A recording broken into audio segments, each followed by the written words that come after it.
पूर्व ज्ञान। बिल्डिंग क्या है? जो आप ऊपर नई इमारत खड़ी करेंगे, जो नया ज्ञान है। क्वेश्चन नंबर 16 देखिए, छोटे बच्चों के लिए पाठ योजना बनाते समय, आप लेसन प्लानिंग कर रहे हैं, क्लासरूम में जाने से पहले आप लेसन प्लानिंग करते हैं, बनाते समय अध्यापिका ने समग्र भौतिक प्रतिक्रिया टीपीआर समझते हैं, total physical response, Hindi pedagogy, English pedagogy, हर बार रिपीटेडली यही क्वेश्चन पूछा जा रहा है। विधि पर ध्यान केंद्रित करने का निर्णय लिया गया है। पाठ में समग्र भौतिक प्रतिक्रिया यानी टीपीआर शामिल करने के लिए अध्यापिका को क्या करना चाहिए? टीपीआर का मतलब ये, जब आप पढ़ा रहे हैं, फिजिकली एक्टिव है बच्चा, है ना, समग्र भौतिक प्रक्रिया यानी शरीर की पूरी एक्टिविटी हो रही है ना। एक बड़ा सा आलू था, मछली जल की रानी है, चिड़िया उड़ती है, तो आप साथ में बच्चे शरीर भी हिला रहे हैं, एक्टिविटी कर रहे हैं। जो टीचर बोल रही है वो चीज एक्टिविटी करके भी आगे रिपीट की जा रही है।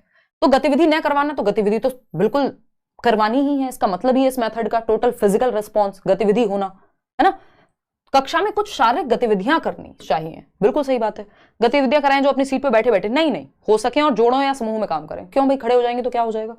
कक्षा में कुछ श्रवण संबंधी गतिविधियां नहीं, इसमें साथ साथ बच्चे बोलते भी हैं, एक्टिविटी करते हैं टीचर के पीछे पीछे। तो B option is the right answer. Question number 17 देखिएगा। क्वेश्चन नंबर 17 कहता है, व्याकरण सिखाने का कौन सा उपागम इस मत को प्रोत्साहित करता है कि भाषा अधिगम नियमों को सीखने से संबंधित है, यानी नियम से सीखनी है भाषा। भाषा अधिगम नियमों से सीखने, यानी लैंग्वेज लर्निंग किससे होती है? रूल्स से होती है, रूल्स के माध्यम से, नियमों के माध्यम से। नियम क्या है? संज्ञा की परिभाषा एक नियम है। आपने परिभाषा बताई, उसके बाद आप उदाहरण पे गए। याद आ रही है किसकी बात हो रही है? इसको हम निगमनात्मक विधि कहते हैं। व्याकरण अनुवाद तब होगा जब ट्रांसलेट करके सिखा रहे हो, तो ग्रामर ट्रांसलेशन मेथड सबसे पुरानी विधि है, ट्रेडिशनल या पारंपरिक मेथड भी कहते हैं। यहाँ पे वो बात नहीं हो रही कि व्याकरण के नियम, या अगर हम बात कर रहे हैं कि भाषा को सिखा रहे हैं ट्रांसलेट करके, है ना, यानी अनुवाद करके, वैसा कुछ नहीं है। यहाँ पे सिंपल लिखा है भाषा अधिगम नियमों के द्वारा, तो नियम के द्वारा है निगमनात्मक, जिसको हम कहते हैं डिडक्टिव मेथड। डिडक्टिव मेथड यानी रूल से एग्जाम्पल, a+b का होल स्क्वायर, पहले रूल बताया और फिर उदाहरण दिए, फिर क्वेश्चन सॉल्व कराए। पहले संज्ञा की परिभाषा यानी noun is the name of a person, place और थिंग, पहले डेफिनेशन लिखवाई, फिर एग्जांपल्स दिए कि तुम्हारा दोस्त राम भी जो है एक नाउन है, तुम्हारी फेवरेट सिटी दिल्ली भी एक नाउन है, तुम्हारी फेवरेट फूड छोले भटूरे भी एक नाउन है। तो ये क्या डिडक्टिव मेथड है, रूल टू एग्जाम्पल, परिभाषा से उदाहरण की ओर।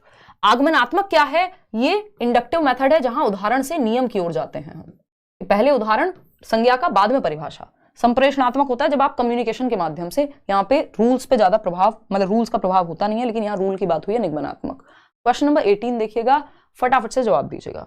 क्या कहता है क्वेश्चन नंबर 18? एक अध्यापक कक्षा 5 के शिक्षार्थियों को मुक्त लेखन कार्य देने की योजना बना रहे हैं। मुक्त लेखन कार्य क्या होता है? बच्चे फ्री राइटिंग कर पाएंगे, उनके मन में जो आएगा वो लिखेंगे। अधिकांश अध्यापकों द्वारा निम्नलिखित में से किस बात पर ध्यान केंद्रित करना चाहिए? शिक्षार्थियों की लिखावट पे। देखो, ना तो राइटिंग महत्वपूर्ण होती है, ना सटीकता महत्वपूर्ण होती है, स्पेशली प्राइमरी क्लासेस में आप एक्यूरेसी पे ध्यान नहीं देते। अरे कहीं गलती से स्पेलिंग मिस्टेक तो नहीं हो गई, अरे एकदम परफेक्ट ए बनाया है कि नहीं, यार अभी तो वो सीख ही रहा है। फ्री राइटिंग का मतलब ही वो अपने आप को अभिव्यक्त कर पाए, एक्सप्रेस कर पाए। तो विषय वस्तु में प्रवाहता को, यानी फ्लुएंसी होनी चाहिए, उसके विचार निकलने चाहिए, बाहर बहने चाहिए, है ना कि सटीकता यानी एक्यूरेसी होनी चाहिए, गलती नहीं हो जाए, लिखावट एकदम सटीक हो, ये सब चीजें हो जाएंगी। यदि प्रवाह ही नहीं है तो कोई फायदा नहीं है। प्रवाह और सटीकता नहीं, एक्यूरेसी बड़ी क्लासेस का काम है, छोटी क्लासेस का नहीं। तो C option is the right answer. आगे बढ़ेंगे क्वेश्चन नंबर 19 पर। आ गया फिर से वही क्वेश्चन घूम के, ये दोनों साल के पेपर मिक्स किए हैं और आपको दिख रहे हैं कि क्वेश्चन टॉपिक नहीं भटके हैं, टॉपिक वही चल रहे हैं, बस तरीका पूछने का बदल रहा है। टॉप डाउन से आशय है समग्र, तो पढ़ के तो सब कुछ जाना है भाई, सिलेबस सेम है जब, तो पढ़ के तो जाएंगे ना हम। तो टॉप डाउन से आशय है समग्र अर्थ पर ध्यान देना। अभी हमने थोड़ी देर पहले भी बात की थी कि जब समग्र अर्थ की बात आए तो समझ जाना टॉप डाउन की बात हो रही है, ऊर्ध्वमुखी की। और अगर बॉटम अप की बात आएगी तो ये समग्र नहीं लिखा होगा, यहाँ पे ध्वनि की बात हो रही होगी, अर्थ की बात हो रही होगी, है ना, संरचनाओं की बात हो रही होगी, ठीक है ना। तो टॉप डाउन से आशय क्या होता है? समग्र अर्थ, होल, सारांश है, आपका निष्कर्ष है, अर्थ समझ रहे हैं आप संदर्भ में, तो ये सब टॉप डाउन। पूछा क्या है हमसे? अधोमुखी, बॉटम अप से क्या आशय है? लघु उत्तरीय प्रश्न पूछने पर ध्यान देना, पाठ्य वस्तु और अमूर्त विचारों के सार पर ध्यान देना, तो ये तो क्या हो जाएंगे, ये तो समग्र वाली बात हो जाएगी। पठन पूर्व पर ध्यान देना, पाठ्य पुस्तक के शब्दों और वाक्यों पर ध्यान देना, बात सही है। शब्द और वाक्य, शब्द से वाक्य की ओर जा रहे हैं। यहां पे ये भी हो सकता था ध्वनि से शब्द, शब्द से वाक्य, वाक्य से आपका पैराग्राफ, जिसको क्या कहते हैं पैराग्राफ को हिंदी में? पैराग्राफ को यार कुछ तो कहते थे, अभी निकल गया दिमाग से। और फिर उसके बाद हम कहाँ जाएंगे, आपके स्टोरी एक कंप्लीट, तो ध्वनि, शब्द, वाक्य, फिर वाक्य से आपका पैसेज, फिर पैसेज से आपका पैराग्राफ से आपका कंप्लीट स्टोरी। तो ये बॉटम अप है। क्वेश्चन नंबर 20 देखिएगा, भाषा अध्यापक का प्राथमिक दायित्व क्या होना चाहिए? यानी आप एक लैंग्वेज टीचर हैं, आपकी प्राइमरी ड्यूटी क्या होनी चाहिए?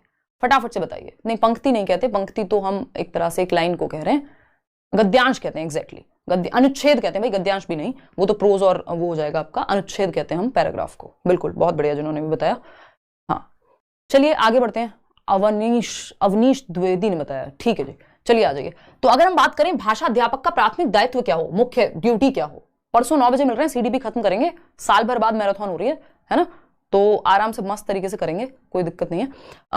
भाषा अध्यापक का प्राथमिक दायित्व, संडे को छुट्टी भी होगी तो सैटरडे को मस्त कंप्लीट करेंगे, 2 घंटे 3 घंटे 4 घंटे। वैसे मेरी कोशिश तो रहेगी कि कम समय में ज्यादा बात हो, क्योंकि अगर इतने घंटे आपको देखना है तो इतनी सारी प्रीवियस मैराथन है, कोर्स में मैं पढ़ा रही हूँ लगातार।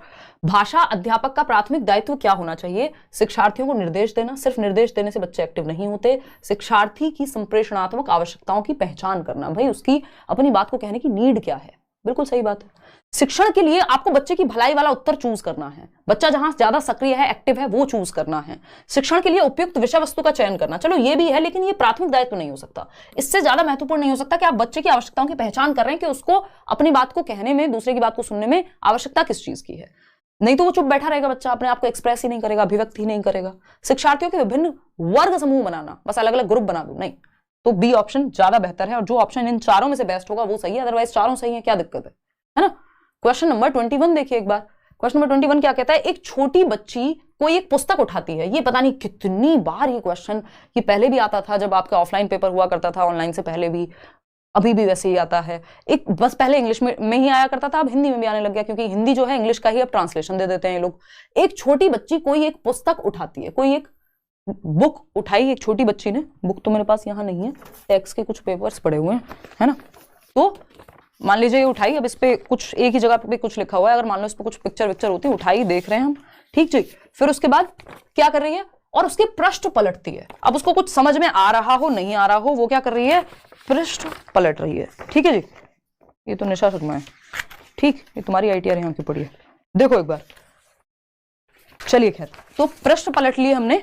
और अगर हम बात करें यहाँ पे, अगर हम यहाँ पे बात करें, पृष्ठ पलट रही है, समझ में कितना आ रहा है, क्या आ रहा है, कुछ नहीं पता, बस वो पृष्ठ पलट रही है ना, देख रही है पेज पलट पलट के। बात सही है, छोटे बच्चे करते हैं ऐसे, ठीक।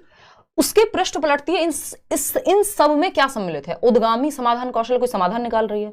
एमरजेंट साक्षरता कौशल है, आपको भी पता है, मुझे भी पता है, ये एमरजेंट लिटरेसी कहलाता है।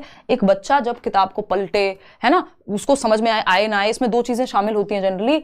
एक होता है स्क्रिबलिंग, यानी बच्चा जब ऐसे ही आपका कुछ भी, उसके पेन, हाथ में पेन आया, लिखना विखना आता नहीं है, बट वो कुछ भी किलम काटी करता रहेगा, यानी वो एमरजेंट लिटरेसी, यानी अभी सीखने की जिज्ञासा है, सीखेगा आगे भाषा को, ठीक। दूसरा क्या है?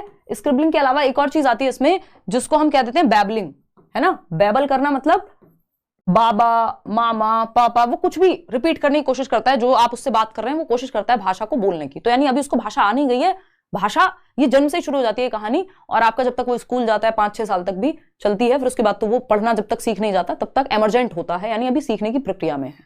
तो उद्गामी एमरजेंट साक्षरता कौशल, जब वो पलट पलट के देख रहा है, उसको समझ में आए ना आए, ठीक, इसको क्या कहेंगे? एमरजेंट लिटरेसी स्किल कहेंगे। क्वेश्चन नंबर 22 देखिएगा, क्या कहता है भाई? ये आपका फेवरेट क्वेश्चन आ गया, अभिकथन यानी असर्शन और रीजन। देखिए, तो अभिकथन क्या है? इसका स्टेटमेंट है, शिक्षार्थी भाषा अर्जित करते हैं क्योंकि वे ऐसा करने के लिए आनुवांशिक रूप से पूर्वानुकूलित होते हैं और ऐसे में परिवेश की कोई भूमिका नहीं होती। यहां तक की बात तो सही थी कि ठीक है, हमारे अंदर इनहेरेंट एबिलिटी है, भाषा को एक्वायर कर लेंगे, जेनेटिक क्षमता है, ऐसा नॉम चॉम्स्की भी कहते हैं।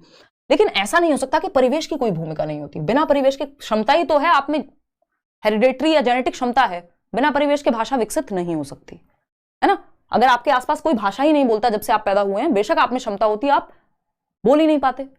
अगर साइकिल चलाना सीखते ही नहीं, एनवायरमेंट में होती ही नहीं साइकिल, तो क्षमता रखी रह जाती। तो एनवायरमेंट की भूमिका नहीं है ये तो नहीं कह सकते, ये तो गलत हो गया, फॉल्स है ये। तो ए गलत है, यहां लिखा हुआ है गलत, बाकी तो कहीं गलत ही नहीं लिखा हुआ। भाषा अर्जन में शिक्षार्थी केंद्रित कक्षाई परिवेश का बहुत गहरा प्रभाव पड़ता है, ये बात एकदम सही है कि भाई जो शिक्षार्थी केंद्रित कक्षाई परिवेश है, यानी लर्नर सेंटर्ड क्लासरूम, जहां बच्चे एक्टिविटी करेंगे, भाषा का इस्तेमाल करेंगे, वहां सीखेगा ना बच्चा। तो हमें एक बात पता है कि इस तरह के क्वेश्चन के 3 स्टेप होते हैं। पहला स्टेप क्या है कि आप ये चेक करेंगे कि क्या ये सही है, तो हमने पाया ये सही नहीं है, ए गलत है। फिर हम देखेंगे क्या आर सही है, तो आर बिल्कुल सही है। क्या दोनों एक दूसरे के लिए सही है, तो जब ये पहले गलत था तो दोनों एक दूसरे के लिए सही की बात ही नहीं बनती, प्रश्न ही नहीं उठता कि दोनों सही है कि नहीं। हमें जब ये वाली शर्त हमारी फेल हो गई कि ए गलत है और आर सही है, तो सिंपल हो जाएगा ए गलत है पर आर सही है। तो A option is the right answer. 83% लोग सही उत्तर दे पा रहे हैं। क्वेश्चन नंबर 23 देखिएगा, ये क्या कहता है, पठन सिखाने के उस तरीकों को क्या कहा जाता है जिसमें शब्दों के अर्थ को प्रयुक्त संदर्भों के अनुसार समझने पर बल दिया जाता है, यानी कॉन्टेक्स्ट में सीखना। प्रयुक्त संदर्भों में, कॉन्टेक्स्ट में। संरचनात्मक, संरचना में स्ट्रक्चर पे फोकस रहता है कि ये क ल म कलम बन गया, क को जोड़ो, ला को जोड़ो, म को जोड़ो, कलम बन गया, ये संरचना है ना। पहले संज्ञा आती है, फिर ये होता है, फिर वो होता है, वो संरचना है, स्ट्रक्चर है। संप्रेषणात्मक उपागम है, अधोमुखी यानी बॉटम अप है, या समग्र भाषा उपागम है? बताइएगा, जवाब दीजिएगा अपनी मर्जी से, अपने तरीके से, फिर हम आगे बढ़ेंगे। लाइक शेयर आप करिए, कमेंट में बताइएगा आउट ऑफ 30 कितना स्कोर किया।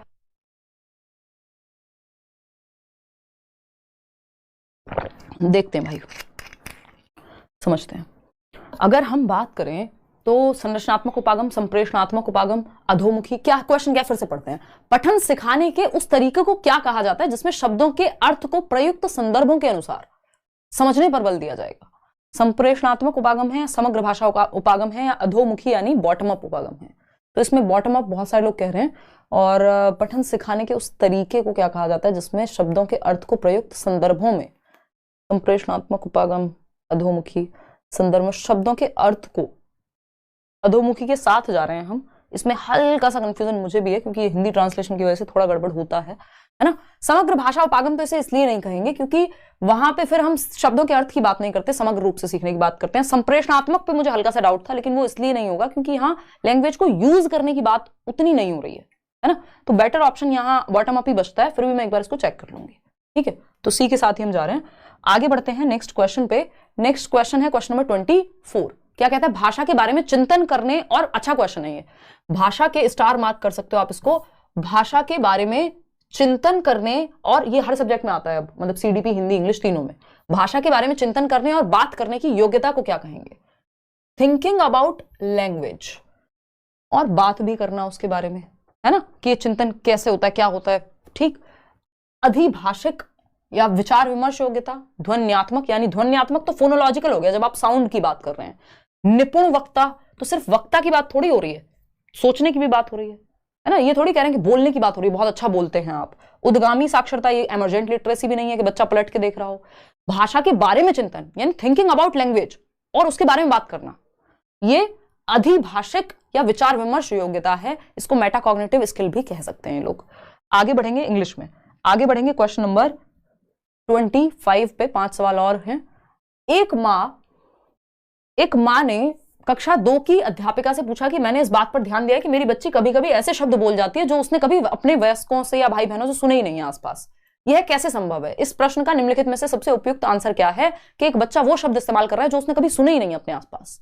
बताइए, सिंपल बात है। क्या बात है कि हमारे अंदर आंतरिक क्षमता होती है भाषा को क्रिएट करने की, जो नॉम चॉम्स्की कहते हैं जेनरेटिव ग्रामर कह देते हैं जिसको हम, ठीक है ना। रचनावादी उपागम के अनुसार बच्चे नई भाषाएं आविष्कृत करते हैं, हाँ कर सकते हैं।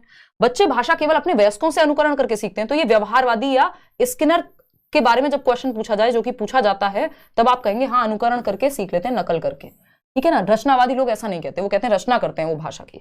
मनुष्य का मस्तिष्क भाषा सीखने के लिए सहज रूप से अनुकूलित है। ये ऑप्शन हमें अब इससे ज्यादा अच्छा लगने लग गया, बताऊंगी क्यों लगने लग गया। इसीलिए मैं कहती हूँ चारों ऑप्शन पढ़ने हैं, चारों सही हो सकते हैं पेडागोजी में, लेकिन बेस्ट जो होगा वो नंबर दिलाएगा, क्वेश्चन के अकॉर्डिंग जो बेस्ट होगा। बच्चे भाषा तभी सीखते हैं जब हम बच्चे के भाषाई विकास पर पुनर्बलन देते हैं, यानी रीइंफोर्समेंट। तो ये भी बिहेवियरिस्टिक वे है। हमसे पूछा है कि उसने जो नहीं सुना वो भी वो बोल पा रही है, इसका रीजन रचनावादी उपागम के अनुसार बच्चे नई भाषाएं आविष्कृत करते हैं। देखो बस यहाँ एक गड़बड़ हो गई कि नई भाषाएं आविष्कृत करते हैं। उसने ये नहीं कहा कि मेरी बच्ची वो भाषा बोल पा रही है जो उसने सुनी ही नहीं। माँ ने कहा है कि ऐसे शब्द बोल पाती है जो उसने सुने नहीं। तो इसका मतलब मनुष्य का मस्तिष्क भाषा सीखने के लिए सहज रूप से अनुकूलित है, यानी we have the innate ability to acquire language, जो कि नॉम चॉम्स्की कहते हैं। जेनेटिकली हमारे अंदर वो क्षमता है। इसलिए ए ऑप्शन सही नहीं होगा, क्योंकि नई भाषा आविष्कृत करने के लिए, नई भाषा बनाने की बात तो यहां नहीं हुई थी, देखिए, ठीक है ना। तो सी ऑप्शन के साथ हम जाएंगे कि सहज रूप से हमारे अंदर क्षमता है, जेनेटिकली हमारा जो मस्तिष्क है उस तरह से बना है कि वो नए शब्द क्रिएट कर सके। इसी को तो जेनरेटिव ग्रामर कहते हैं। अगर हम बात करें क्वेश्चन नंबर 26 की, प्रारंभिक साक्षरता को सुसाध्य बनाने की एक युक्ति है जिसमें एक वयस्क और एक बालिका, यानी एक कोई अडल्ट है और एक बच्ची है, दोनों साथ साथ एक पुस्तक देख रहे हैं, एक बुक है उसको देख रहे हैं। वयस्क प्रश्न पूछता है। वयस्क ने क्या पूछा? प्रश्न पूछा। एक अडल्ट है ना, और एक बच्ची है, क्यूट सी, छोटी सी, है ना, पता नहीं है कौन सी बच्ची बनाई और कितनी क्यूट है ये, बट मान लो आप ये बच्ची है।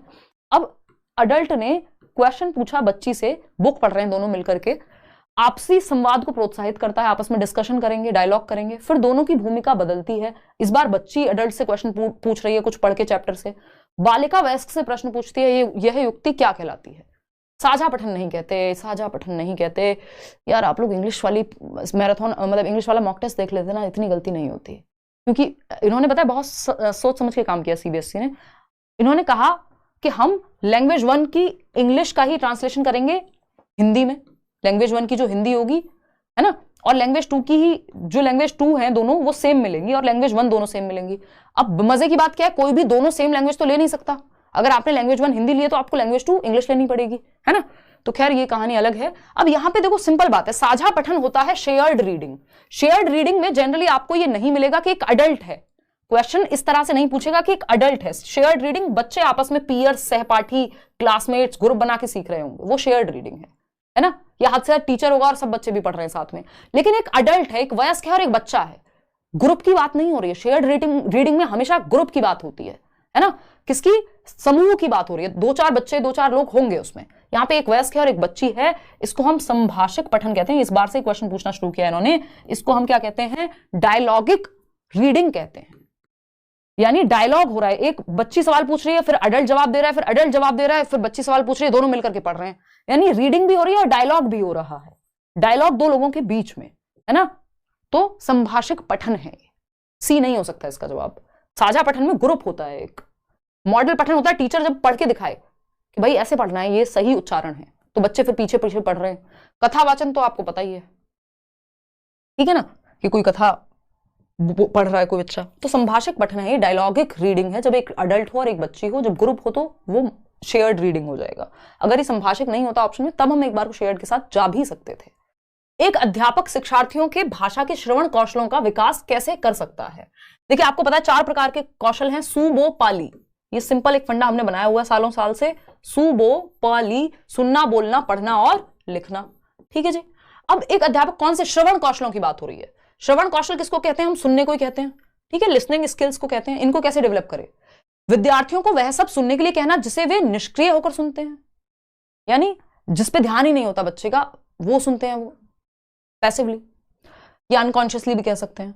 शिक्षार्थियों से कक्षा में और कक्षा के बाहर सतत रूप से बात करके, अन्य भाषिक कौशलों को संबद्ध किए बिना केवल श्रवण कौशलों पे तो आइसोलेशन में नहीं सीखे जाते। सुबो पाली एक दूसरे से इंटर रिलेटेड होते हैं, एक दूसरे से जोड़ के जब हम सुन रहे होते हैं तो हम बोलना भी सीख रहे हैं सुनने के साथ। जब मैं यहाँ बोल रही हूं तो कई लोगों का उच्चारण भी ठीक होता है कि हाँ यार इस शब्द को ऐसे उच्चारित कर सकते हैं, है ना, ऐसा होता है, आप में से कई लोग बताते हैं। जब आप सुन रहे होते हैं तो आप बोलना भी सीख रहे हैं, जब आप बोल रहे हैं तो आप आपका सुनने की स्किल भी बेटर हो रही है, क्योंकि 2 लोग बात कर रहे हैं, ऐसा थोड़ी कि वो सिर्फ बोल ही रहा होगा एक व्यक्ति, दूसरा सुनेगा भी, ठीक है। शिक्षार्थियों के लिए ऐसे अवसर सृजित करना जिनमें वे तरह तरह के भाषा स्रोतों और लोगों से सुन सकें और अन्य श्रवण संबंधी गतिविधियों में संलग्न हो सकें। ज्यादा एक्टिव बच्चा यहां होगा इस ऑप्शन से भी ज्यादा, कि मतलब निष्क्रिय होकर सुनना एक बार को हम अनकॉन्शियस मान लेते कि हाँ वो नॉर्मल भाषा में, नॉर्मल माहौल में बात चल रही है, लेकिन ये ज्यादा बेहतर है कि जहां अवसर मिल रहे हैं बच्चे को, कि अलग अलग स्रोत हैं, मान लीजिए वो कोई डिबेट सुन रहे हैं, डिस्कशन सुन रहे हैं, टीवी में कुछ देख रहे हैं, या फिर वो क्लासरूम में उनको कोई दिखाई जा रही है, कोई कहानी, कोई नाटक हो रहा है तो वहां पे भी वो सुन रहे हैं, तो बहुत सारी गतिविधियां हैं, तो बच्चा ज्यादा एक्टिव डी ऑप्शन में है, इसीलिए वो बेहतर है। बच्चा जहां सबसे ज्यादा एक्टिव है वो हमारे लिए बेस्ट है। क्वेश्चन नंबर 28 देखिएगा, असर्शन और रीजनिंग, यानी अभिकथन, स्टेटमेंट ए और इसका रीजन। हमें सिंपल 3 स्टेप की प्रोसेस है, 2 स्टेप में ही ज्यादातर काम निपट जाता है। पहला स्टेप क्या है, हम चेक करेंगे ए सही है कि नहीं, दूसरा है आर सही है कि नहीं, तीसरा है ए और आर एक दूसरे के लिए सही है कि नहीं, ठीक है ना। तो पहले चेक करेंगे ए सही है कि नहीं। प्राथमिक स्तर पर भाषा में सटीकता बहुत ही महत्वपूर्ण है। अभी बताया था एक्यूरेसी महत्वपूर्ण नहीं है कि बच्चा कितने अच्छे से ग्रामर का यूज कर रहा है, कितने अच्छे से भाषा बोल रहा है, कितने अच्छे से उसको एक भी स्पेलिंग मिस्टेक या वर्तनी की अशुद्धि नहीं करता, ये सब महत्वपूर्ण नहीं है। प्राथमिक स्तर पर बच्चा अपने आप को अभिव्यक्त कर पाए, एक्सप्रेस कर पाए, वो जरूरी है। प्रवाहिता ज्यादा जरूरी है सटीकता से। ये प्राइमरी लेवल का काम नहीं है एक्यूरेट होना। तो ए तो गलत हो गया, ए गलत जनरली एक ही ऑप्शन में दिख रहा है, तो बाकी हमें देखने की भी जरूरत नहीं थी, बट फिर भी भाई आर पढ़ लेते हैं। व्याकरण प्राथमिक स्तर की पाठ्यचर्या का अभिन्न अंग है, यानी इंटीग्रल पार्ट है जो ग्रामर है। इंटीग्रल पार्ट मतलब हम संदर्भ में, कॉन्टेक्स्ट में ग्रामर सीख जाते हैं जब हम भाषा सीख रहे होते हैं। बिल्कुल सही बात है।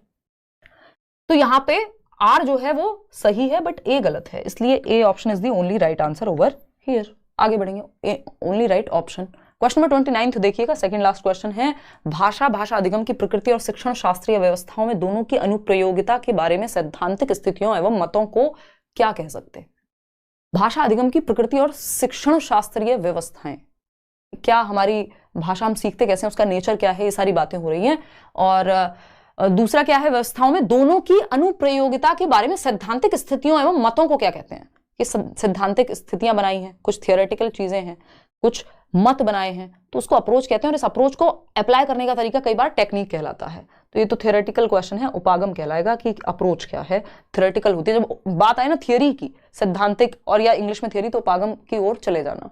क्वेश्चन नंबर 30 आज के लिए आखिरी सवाल है भाई, क्या कहता है रचनात्मक मूल्यांकन यानी फॉर्मेटिव असेसमेंट या फॉर्मेटिव इवैल्यूएशन, ये लोग कह सकते हैं, परिवर्तन से संबंधित नहीं है। क्यों भाई, परिवर्तन आकलन का मतलब ये ना कि आप कुछ बेहतर करना चाह रहे हैं, है ना, चेंज की जरूरत है, फीडबैक मिलेगा, उससे प्रतिपुष्टि मिलेगी। शिक्षण अधिगम प्रक्रिया में क्या हो रहा है ये देखा जाएगा, चलो देखा जा सकता है। अधिगम में हो रहे विकास और सुधार से संबंधित है, कितना विकास हुआ और सुधार कैसे कर सकते हैं, हाँ ये ऑप्शन बेटर लग रहा है। कोर्स में एक पूर्व निर्धारित या विशेष चरण में किया जाता है, ऐसा नहीं है साल भर चलता रहता है ये सीसीई जो है, सतत एवं व्यापक मूल्यांकन। तो अधिगम में हो रहे विकास और सुधार यानी क्या डेवलपमेंट है, बच्चे की निपुणता कितनी है, सुधार की कहां आवश्यकता है, ये दोनों चीजें शामिल हो जाएंगी। तो शिक्षण अधिगम प्रक्रिया में क्या हो रहा है, इससे बेहतर ऑप्शन सी है, जो अपने अंदर बाकी ऑप्शंस को समाहित करता है। देखो बेस्ट ऑप्शन वो है, या तो अपने अंदर वो बाकी ऑप्शंस को समाहित कर ले या बाकियों से बेस्ट हो, सिंपल बात। तो C option is the right answer. जैसे जो आप लेट्स लर्न पे पढ़ रहे हैं, चीजें सारी कवर हो जाएंगी और जो जरूरी है वो भी कवर हो जाएगा।